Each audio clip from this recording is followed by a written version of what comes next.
नमस्कार दोस्तों, ocean network में आपका स्वागत है। आज बात करेंगे इस समय जो हालात हैं और जिन हालात में भारत G20 सम्मेलन करा रहा है। अब तो G20 की उल्टी गिनती शुरू हो चुकी है। हम 3 सितंबर में हैं और 7 सितंबर से मेहमान आने शुरू हो जाएंगे। अमेरिका के राष्ट्रपति लैंड कर जाएंगे।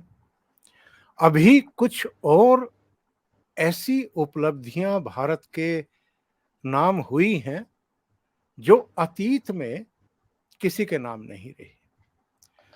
चंद्रमा पर तो 3 देश और भी हमसे पहले उतरे हैं, लेकिन दक्षिण ध्रुव पर हम ही उतरे हैं, अब से पहले कोई नहीं। और जिस दिन हम बात कर रहे हैं, इससे एक दिन पहले आदित्य L1 यानी सूर्य मिशन के लिए रवाना किया गया है, लॉन्च किया गया है। 124 दिन की यात्रा के बाद L1 पॉइंट पर जाने के उपरांत वो स्थिर होगा और फिर सूरज से जुड़े हुए बहुत सारे तथ्यों के विश्लेषण करके उनकी जानकारियां इसरो को भेजना शुरू करेगा। मैं अगर बाकी चीज़ों की भी आपको जानकारी देना शुरू करूं तो ये प्रोग्राम आधा निकल जाएगा। इसलिए हम एक ऐसे एक्सपर्ट के पास सीधे चलते हैं जो भारत के इस बदलते हुए समय के साक्षी भी हैं, बहुत गंभीर विश्लेषक भी हैं और जो इस समय देश के भीतर और देश के बाहर चल रहा है और जिस तरीके से भारत की इस प्रोग्रेस को वो लोग प्रभावित करने की कोशिश कर रहे हैं, उन पर भी बहुत करीबी और बारीक नज़र रखते हैं। बहुत सारे मुद्दे हैं जिन पर आज चर्चा करेंगे। सीधे जुड़ते हैं आपके जाने पहचाने चेहरे, सुप्रीम कोर्ट के जाने माने अधिवक्ता और सामाजिक, राजनीतिक और आर्थिक मामलों के विशेषज्ञ विजय सरदाना साहब से। विजय जी, बहुत स्वागत है। नमस्कार। नमस्कार। विजय जी, भारत के लिए यह कितना अहम समय है।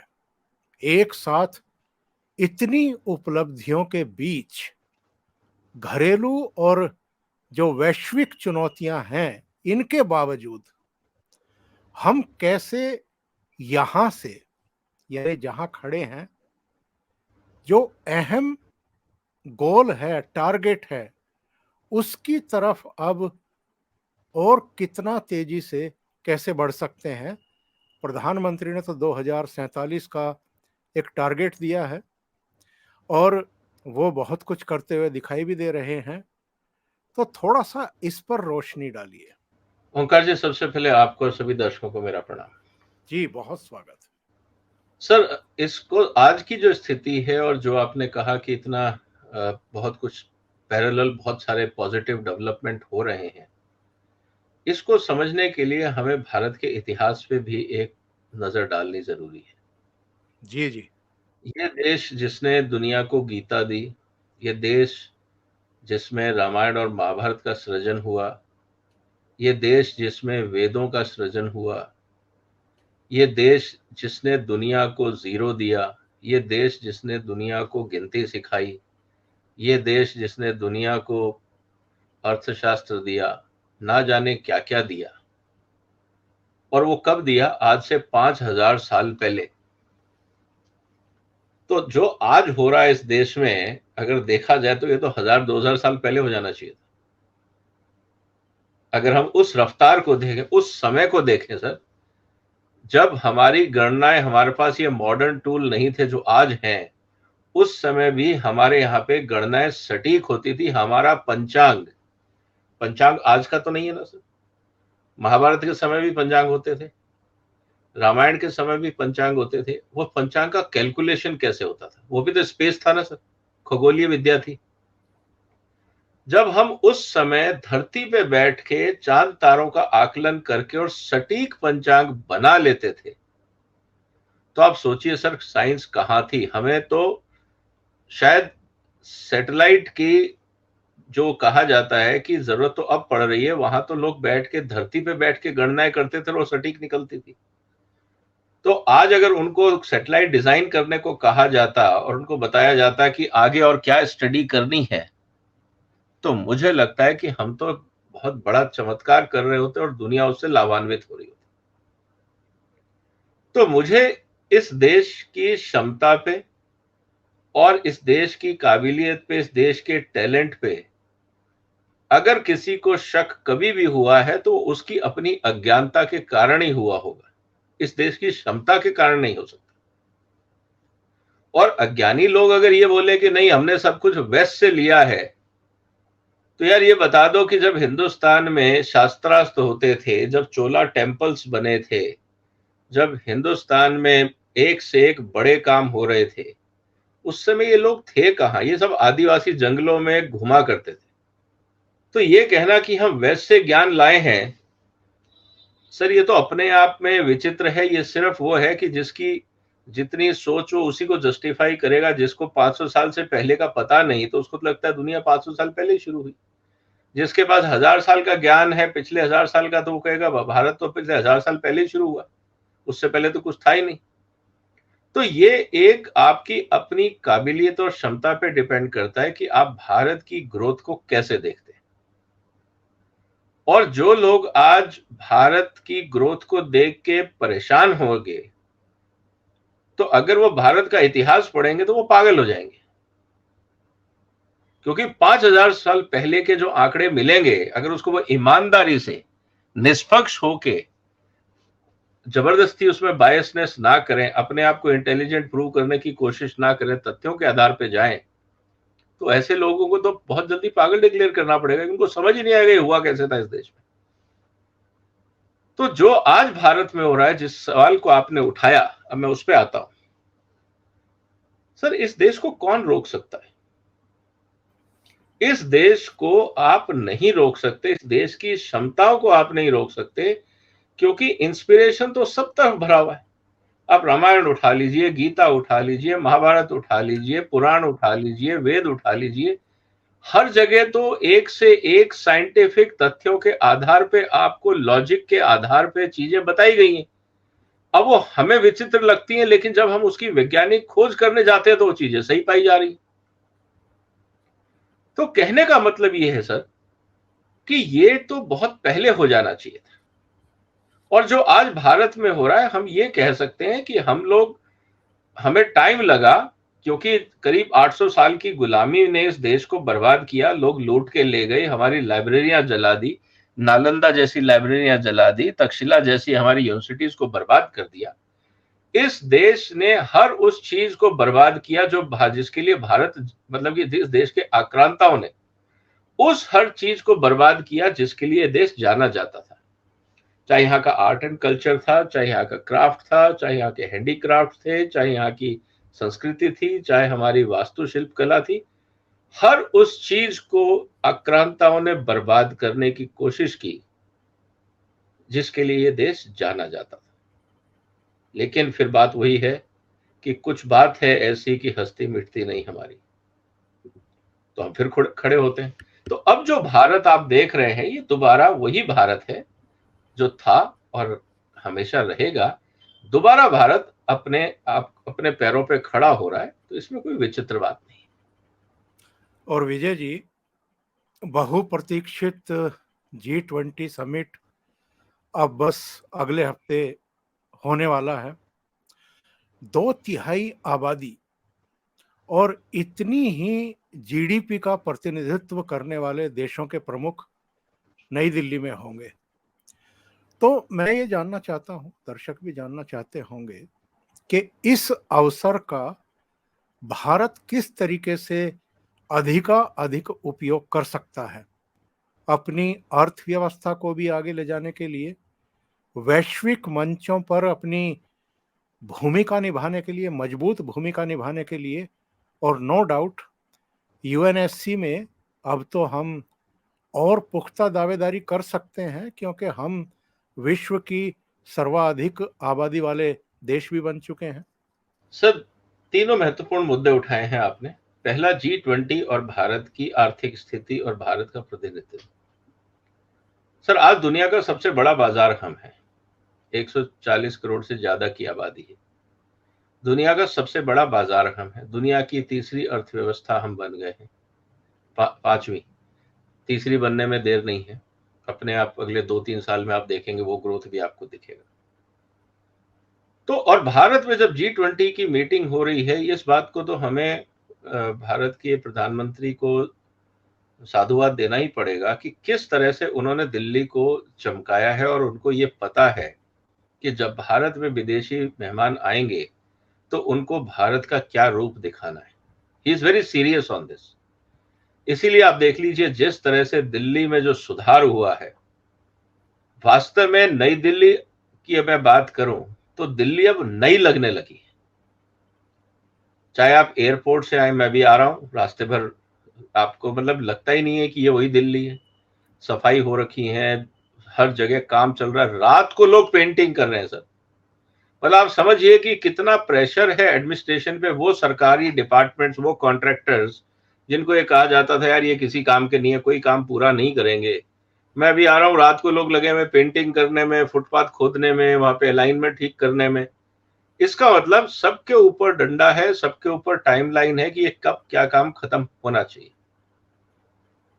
और आपकी जानकारी के लिए मैं बता दूं, रोज जब मैं सड़कों से अलग अलग निकलता हूं, कहीं मुझे कचरा दिखता है, कहीं पे मुझे कुछ चीजें टूटी हुई दिखती हैं, तो मैं सीधा ट्वीट पीएमओ और CPWD, Delhi police, LG office को कर देता हूं कि सर यहाँ इस कोने में गंदगी पड़ी है, जरा इसको भी देख लें क्योंकि मेहमान यहाँ से निकलेंगे। और उस पर कार्रवाई होती दिखी है, 1-2 दिन में आप देखेंगे वहां से गंदगी साफ हो गई। तो कहने का मतलब ये है कि आप ये समझिए कि सरकार कितनी सजग है भारत की छवि पेश करने। पहली बात, जब आदमी, मैं भी बहुत सारी इंटरनेशनल मीटिंग्स में गया हूँ, जैसे ब्रिक्स की मीटिंग्स हैं, वर्ल्ड इकोनॉमिक फोरम्स की मीटिंग है, बाकी आसियान मीटिंग्स, बहुत सारी मीटिंग्स में अपनी लाइफ में अटेंड करी हैं, जहाँ पे मोदी जी भी आए थे, मनमोहन सिंह जी भी आए थे, राष्ट्राध्यक्ष बाकी भी आए हैं, वॉशिंगटन भी मैं गया, पेरिस भी गया, अलग अलग देशों में गया और सारी अंतर्राष्ट्रीय मीटिंग अटेंड करी। आप जब उतरते हैं तो आपको एक फील आता है कि यहाँ कोई इंटरनेशनल इवेंट हो रहा है। जब हम दिल्ली की सड़कों पे घूम रहे हैं, हम तो क्योंकि दिल्ली के रहने वाले, हमें फील हो रहा है कि कोई बड़ा इवेंट हो रहा है। तो जो मेहमान आएगा बाहर से, उसको कैसे लगेगा कि अचानक वो उतरेगा तो सड़क के दोनों तरफ उसको हाथी दिखेंगे, फवारे चलते हुए दिखेंगे, सुंदर सुंदर लाइटें लगी हुई दिखेंगी, फूलों से सजी हुई सड़कें दिखेंगी, हर जगह ट्रैफिक पुलिस है, रात को पूरी पुलिस की गाड़ियां हर चौराहे पे खड़ी हैं।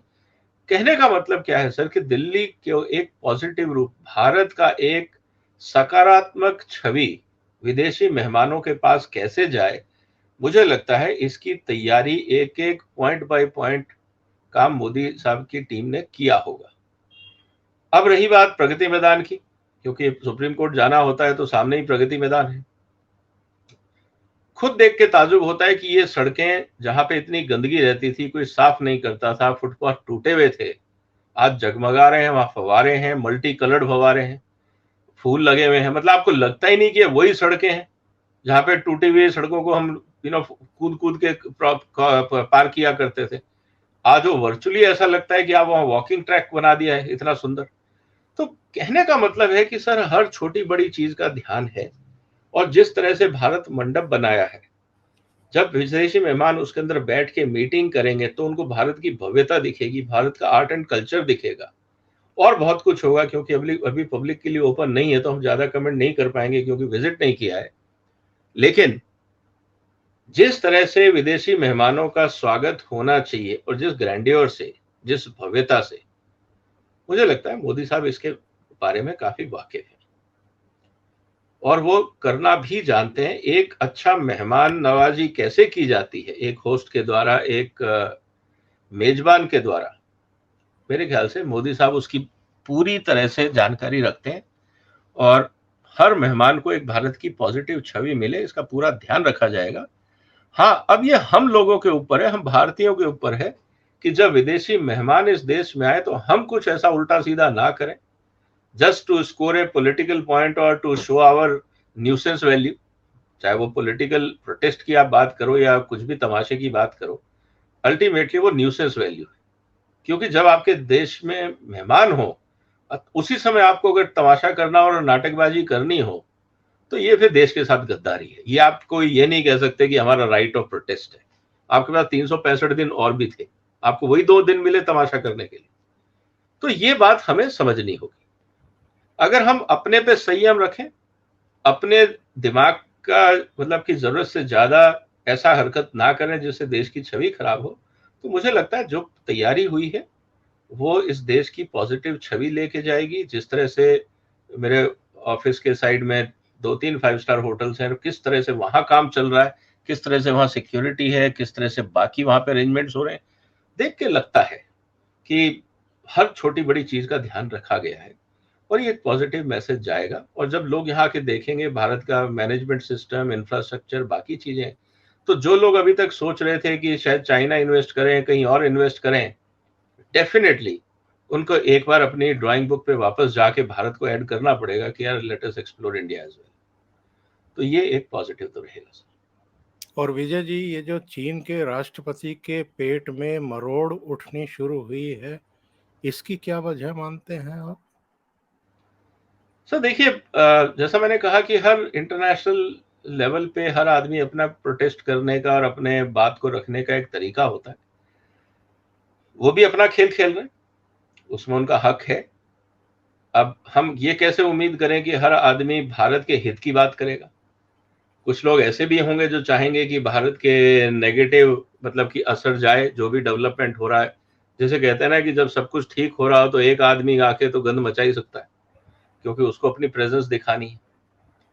तो उम्मीद है कि चाइना के इतने इवेंट हुए हैं, हमने कभी ऐसी हरकत नहीं करी। वहां पे दुनिया भर के बड़े बड़े इवेंट हुए, मैं भी गया हूँ और काफी अच्छा इवेंट करते हैं, ऐसा नहीं है। वो भी बहुत अच्छा अरेंजमेंट्स करते हैं। मैं भी उनके हॉस्पिटलिटी का मैंने भी फायदा उठाया है, क्योंकि मैं डेलीगेट था बहुत सारी कॉन्फ्रेंसेज और इंटरनेशनल इवेंट्स में। तो वो भी अच्छा काम करते हैं। लेकिन जब भारत की तरक्की की बात हो रही है, भारत में मेजबानी हो रही है, तो तब चाइना को ऐसी कोई हरकत नहीं करनी चाहिए जो भारत की छवि या भारत की इमेज या भारत के एफर्ट्स को कम करके दिखाए। तो ये मेरा रिक्वेस्ट है। अब चाइनीज हैं, उनकी अपनी सोच है, लेकिन अगर कोई चाइनीज आपका प्रोग्राम देख रहा है और मेरी बात सुन रहा है और वो अगर उसकी पहुंच जीपिंग साहब तक है, तो हमारा निवेदन है कि देखिए, हमने आपके किसी भी शुभ काम में कोई गड़बड़ नहीं करी है, ना हमारी कोई नीयत है इस तरह की। आप भी मेच्योरिटी दिखाइए और भारत के जो प्रयास हैं इसका आप समर्थन करिए।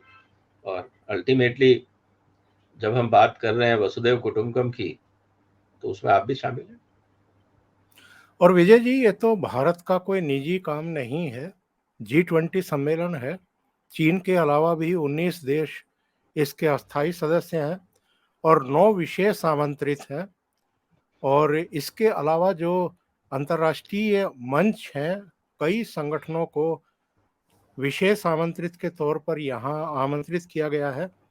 अमेरिका के राष्ट्रपति जो बाइडेन ने तो बल्कि कह दिया है कि शी जिनपिंग को नई दिल्ली पहुंचना चाहिए। और मैं जर्मनी के चांसलर का बयान पढ़ रहा था, उन्होंने कहा था कि अगर नहीं आएंगे तो कौन सा आसमान टूट पड़ेगा।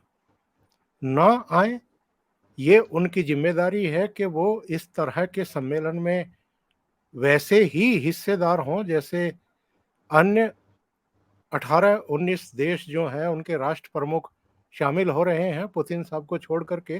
पुतिन साहब क्यों नहीं हो रहे हैं ये तो सबको पता है, लेकिन शी जिनपिंग क्यों नहीं हो रहे हैं? क्या भारत की जो हाल की अंतरिक्ष की उपलब्धियां हैं उनसे किल से हुए हैं, या चीन में जो मल्टीनेशनल्स कोविड काल के बाद से और अमेरिका के साथ जो इनकी टसलबाजी ट्रेड को लेकर के चल रही है, दूसरे इश्यूज को लेकर के, ताइवान, दक्षिण चीन सागर में, प्रशांत हिंद महासागर में जो इनकी दादागिरी है, जिन देशों से सीमाएं लगती हैं उनके साथ जिस तरह का ये घात करने की कोशिश कर रहे हैं। जैसे अभी एक विवादित नक्शा जारी कर दिया जिसमें लद्दाख का एक हिस्सा, अक्साई चीन, इसके अलावा अरुणाचल के कुछ हिस्से दिखा दिए, वियतनाम, फिलीपींस, कई देशों के कुछ पार्ट और दक्षिण चीन सागर पर पूरा अपना दावा प्रस्तुत कर दिया इन्होंने। इसके चलते भी, और जो क्वाड बना है जिसमें अमेरिका है, भारत है, जापान है, ऑस्ट्रेलिया है, उसके चलते भी इनके पेट में मरोड़ उठ रही है, दर्द हो रहा है। पॉसिबल है ना सर। देखिए क्या होता है कि कभी कभी आदमी, प्रोटेस्ट के कई तरीके हैं। अगर किसी ने बुलाया, आप नहीं गए, आपने मना कर दिया कि मैं नहीं आ रहा फॉर वट एवर रीजन, एक बात ये होती है। दूसरा ये होता है कि आप इस बात से अवॉइड करना चाहते हैं कि मैंने तो उल्टे सीधे 50 काम किए, एम्बेरेसिंग सिचुएशन ना हो जाए, कल को कोई मेरे से कोई उठ के सवाल ना पूछ ले कि यार तुम क्या तमाशा कर रहे हो, आप उसको भी अवॉइड करना चाहते हो। तो कई कारण हो सकते हैं। और राष्ट्राध्यक्ष पे उस लेवल पे आके अब 50 लोगों के बीच में उनको लगेगा यार मैं एक्सक्लूसिव वीआईपी तो नहीं हूं, और वहां पे सारा अटेंशन बाकी लोगों को होगा, मुझे अटेंशन नहीं मिलेगा। अमेरिका के राष्ट्रपति हैं, बाकी लोग हैं, तो मेरी को तो आई विल बी 1 in 50। तो वहां पे ये सोच भी हो सकती है। तो कुछ पर्सनल क्राइटेरिया भी हो सकता है, कुछ पॉलिटिकल हो सकता है, कुछ स्ट्रेटेजिक हो सकता है, तो कुछ भी हो सकता है। लेकिन देखिए सर, मेरा ये मानना है कि हम हर दुनिया में हर आदमी को प्लीज नहीं कर सकते। हमने अपनी तरफ से सबको आमंत्रित किया, हमारा फर्ज था, वो हमने पूरा किया। उनके स्वागत के अंदर किसी तरह की कोई कमी नहीं छोड़ी जाएगी, ये इंतजाम भारत सरकार ने पूरा कर लिया है। किसी भी तरह का भेदभाव नहीं है, हमारे लिए 50 के 50 बराबर हैं, क्योंकि सब हमारे मेहमान हैं। और भारतीय संस्कृति में तो मेहमान जो होता है वो भगवान के बराबर होता है। हम उसमें उसका स्टेटस नहीं देखते हैं कि वो कौन बड़े देश का है, कौन छोटे देश का है। अगर आज वहां पे आयरलैंड के भी प्रधानमंत्री आएंगे, या स्पेन के भी प्रधानमंत्री आएंगे, और अमेरिका के भी आएंगे, हमारे लिए दोनों बराबर है। ऐसा नहीं है कि हम उनको तो वहां बुके दे देंगे और इनको कहेंगे ठीक है यार तुम गाड़ी में बैठो, मैं बाद में मिलता हूं। ऐसा तो होगा नहीं। तो कहने का मतलब ये है सर कि हमारे यहाँ हमारी संस्कृति के बारे में शायद लोग कम जानते हैं। हमारे लिए सब बराबर हैं। जब हमारे देश के मेहमान हैं तो सब भगवान के बराबर हैं।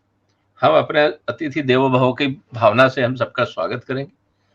उसके बाद उन लोगों को सोचना है वो अपने बारे में क्या सोचते हैं। अगर उनको लगता है कि नहीं, उनको एक्सक्लूसिव वीवीआईपी ट्रीटमेंट चाहिए, हम 50 के बीच में नहीं बैठ सकते, हमारा ईगो हर्ट होता है, अब सर वो उनका निजी सवाल हो सकता है। रही बात दूसरी की जिस तरह से उन्होंने मैप निकाला, बाकी तमाशे किए, जिसके कारण ऑब्वियसली हर आदमी क्वेश्चन करेगा, चाहे साउथ चाइना सी हो, चाहे भारत के बॉर्डर्स हो, या कहीं पे भी हो।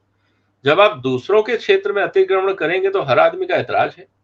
लेकिन अब आपकी आदत है कि आपको अतिक्रमण करना ही है, वो आपकी पॉलिसी है, और हमारी पॉलिसी है कि कोई अतिक्रमण करेगा तो हम उसको प्रोटेस्ट करेंगे।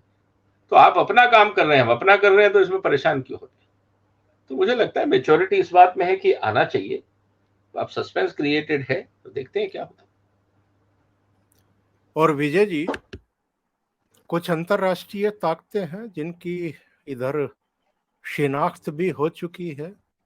जॉर्ज सोरोस से लेकर के आईएसआई, खालिस्तानी, कुछ देशों के हेड जो भारत को अस्थिर करके चोट पहुंचाना चाहते हैं, उसकी प्रगति को रोकना चाहते हैं। कुछ हमारे घर के भी हैं जो इनके एजेंडे को किसी ना किसी रूप में आगे बढ़ाने की कोशिश करते हैं। और अब तो प्रेस कॉन्फ्रेंस करके उनकी एजेंडे को आगे बढ़ाने में इन लोगों को शर्म भी महसूस नहीं होती है। और ये लोग एक्सपोज भी हो चुके हैं। सोशल मीडिया पर तो इनको गालियां भी पड़ती हैं बल्क में। मेरा सवाल ये है कि जो घर के भीतर हैं, ऐसे लोगों पर नकेल कसने का समय आ गया है क्या? सर देखिए, मेरा ये मानना है कि आज जनता समझदार है। वो जमाना गया जब हम किसी एक आदमी को कहें कि देखिए ये खराब है। जनता इतनी मैच्योर हो गई है कि आपने खुद देखा होगा कि जैसे ही कोई आदमी स्टेटमेंट डालता है, उसके फेवर और अगेंस्ट में सैकड़ों रेस्पॉन्स सोशल मीडिया पे आ जाते हैं। उस सोशल मीडिया को किसी को कहा नहीं जाता कि तुम ये रिप्लाई दो, लोग शुरू हो जाते हैं। इसका मतलब ये है कि लोग हर चीज पे नजर रखते हैं, हर चीज के ऊपर निगाह रखते हैं।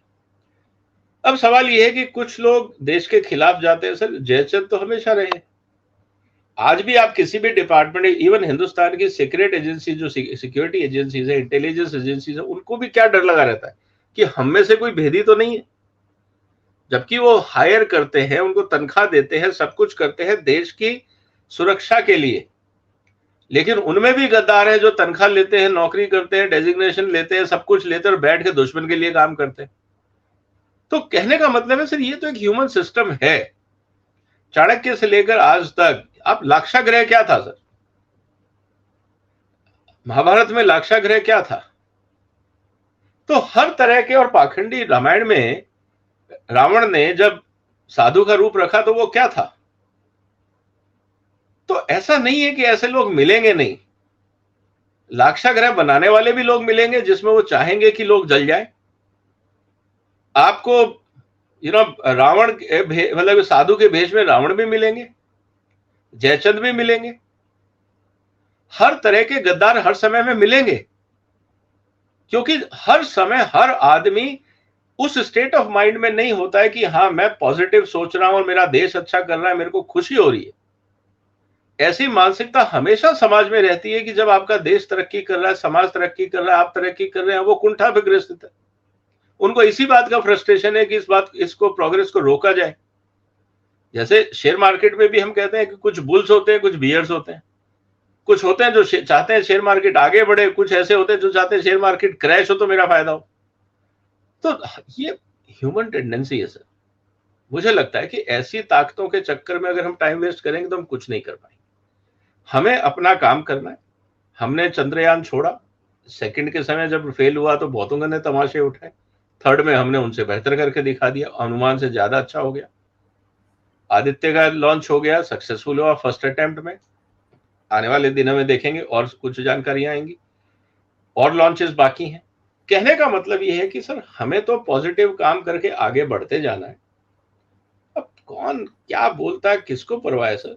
वो तो कहते हैं ना कि सर कारवां चलता रहा, जिनको भौंकना है भौंकते रहो, क्या फर्क पड़ता है। तो मुझे लगता है भारत के पास टाइम नहीं है कि हम उन लोगों के ऊपर टाइम लगाएं जो लोग देश के बारे में और हमारे और आपके बारे में नेगेटिव सोचते हैं। Just ignore them and carry on with the good work. यही हम कर सकते हैं, क्योंकि हमारे हाथ में तो सिर्फ कर्म लिखा है, फल देना तो हमारे हाथ में है नहीं। ये तो गीता में साफ लिखा है। तो हम अगर अच्छा काम करेंगे तो जैसा कर्म करेगा इंसान वैसा फल देगा भगवान। तो हम अच्छा कर्म करते जाएं, कर्म फल अच्छा मिलेगा। अब चिल्लाने वाले चिल्लाते रहे, वो चिल्लाने का कर्म करेंगे तो उनको नेगेटिव रिप्लाई मिलेगा, वो भी भगवान ही देख लेगा। तो मुझे नहीं लगता कि sir we should waste time on such jokers.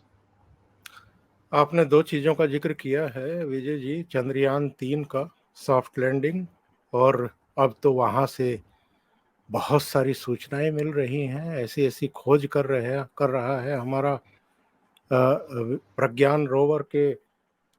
शायद इससे पहले लोगों को पता नहीं था कि वहाँ ऑक्सीजन भी है, सल्फर भी है, तमाम दूसरी चीज़ें भी हैं। हाइड्रोजन भी मिल जाए तो क्या बात है, उसकी अभी खोज चल रही है। आदित्य L1 की आपने चर्चा की, G20 समिट भी हो चुका होगा, और मानसून सत्र में जो अविश्वास प्रस्ताव लेकर के ये लोग आए थे, पता नहीं क्यों लेकर के आए थे, उस पर भी जो मास्टर स्ट्रोक प्रधानमंत्री ने, गृह मंत्री ने चलाए हैं इनके ऊपर, जाहिर है सिवाय बौखलाहट के कुछ होगा नहीं। अब विशेष सेशन 5 दिन का नई पार्लियामेंट में, बहुत सारे कयास लगाए जा रहे हैं इसको लेकर के। क्या एजेंडा होगा इसको लेकर के तो रोजाना टेलीविजन चैनलों पर इस समय बहस चल रही है। वन नेशन वन इलेक्शन, महिला आरक्षण, या कुछ और, वक्फ से रिलेटेड, वर्सेस एक्ट को लेकर के तमाम तरह की चर्चाएं हैं। आपका क्या मानना है, क्यों ये 5 दिन का सेशन बुलाया है, और कौन सा सरप्राइज होगा मोदी और शाह के बस्ते में जिसको वो निकाल करके देश दुनिया के सामने रखने वाले हैं नई पार्लियामेंट में पहले सत्र में?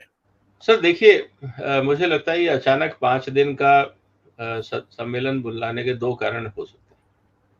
एक तो डेट्स की जहां तक बात है, आपको पता है कि हिंदू संस्कृति में तिथियों का बहुत महत्व होता है। हो सकता है ये 5 दिन वो हों जिनको बहुत शुभ माना जाता हो इस देश के लिए, तो इसीलिए ये 5 दिन तय किए गए, पहली बात। अब उसके पीछे क्या किसका एडवाइस है मुझे नहीं पता, मैं एक असेसमेंट ले रहा हूँ कि हिंदुस्तान में जब, क्योंकि एक नया पार्लियामेंट भवन की हम बात कर रहे हैं, तो ऐसा तो है नहीं कि नारियल फोड़ने से काम चल जाएगा। वहां पे भी काफी लंबी चौड़ी प्रक्रिया होगी, नए सदस्य आएंगे, उनको बैठाया जाएगा, उनका वेलकम किया जाएगा, उनको सब कुछ ऐसा भी नहीं है कि जाओ कुर्सी लगी हुई है जाके बैठ जाओ, वो भी मोदी साहब नहीं करेंगे। उनकी सबकी भव्य तैयारी भी होगी, उन सबको कुछ ना कुछ सम्मानित भी किया जाएगा। तो मुझे लगता है उस पूरी प्रक्रिया में 1-2 दिन का वो भी समय होगा, जिसमें आप सेलिब्रेशंस भी कह सकते हैं। अब रही बात उसके बाद कि बिल क्या होंगे, मुझे लगता है जो अभी अर्जेंट डेवलपमेंट्स हुए हैं भारत में, कुछ सुप्रीम कोर्ट के ऑर्डर्स आए थे, कुछ भारत सरकार के कार्यक्रम थे जिनकी उनको घोषणा करनी थी, उससे संबंधित कुछ बिल हो सकते हैं। उदाहरण के लिए आपका चीफ इन्वेस्टिगेटिंग ऑफिसर अभी तक भारत में वो नहीं है, तो वो बिल लाना पड़ेगा, क्योंकि आपको वो पोजीशन क्रिएट करनी है, उसके लिए बजट क्रिएट करना है, उसको एक लेजिटिमेसी देनी है। नहीं तो आप chief information commissioner under which act, ऐसा तो कोई प्रावधान है नहीं। तो मुझे लगता है कि एक उसको लेजिटिमेसी देने का वो प्रोग्राम होगा। इलेक्शन टाइम है, महिलाओं के सशक्तिकरण की प्रधानमंत्री जी बात करते हैं, तो हो सकता है कि 33% महिलाओं को आरक्षण की बात में भी मोदी साहब कुछ कदम उठा लें। उसके अलावा जो बाकी पेंडिंग इश्यूज हैं, हो सकता है कि यूसीसी का ड्राफ्ट टेबल कर दिया जाए कि ये हमने बनाया, आप इस पे देखिए। जैसे पिछले सदन में हमने देखा कि 3 कानून जो थे सीआरपीसी और एविडेंस को लेके, तो वो हुआ। तो हो सकता है इस तरह के जो पेंडिंग काम हैं उनको पूरा करने के लिए मोदी साहब कुछ प्रपोजल डाल दें। और हमेशा ऐसा होता ही है कि पाथ ब्रेकिंग काम और सरप्राइज एलिमेंट मोदी जी के पार्ट ऑफ एक्टिविटी है। तो सरप्राइज एलिमेंट है तो हम भी सरप्राइज को ही रखते हैं, हम क्यों गेस वर्क करें। तो तो बस वही बात है सर। तो मेरे हिसाब से 4-5 चीजें हैं जिनको लेके ये सदन सेशन बुलाया गया है। विजय जी, बहुत बहुत धन्यवाद आपका। आपने इतना समय निकाला ओशियन नेटवर्क के लिए और बहुत महत्वपूर्ण मुद्दों पर आपने चर्चा की। Thank you so much. नमस्कार। Thank you sir. नमस्कार। वंदे मातरम। वंदे मातरम।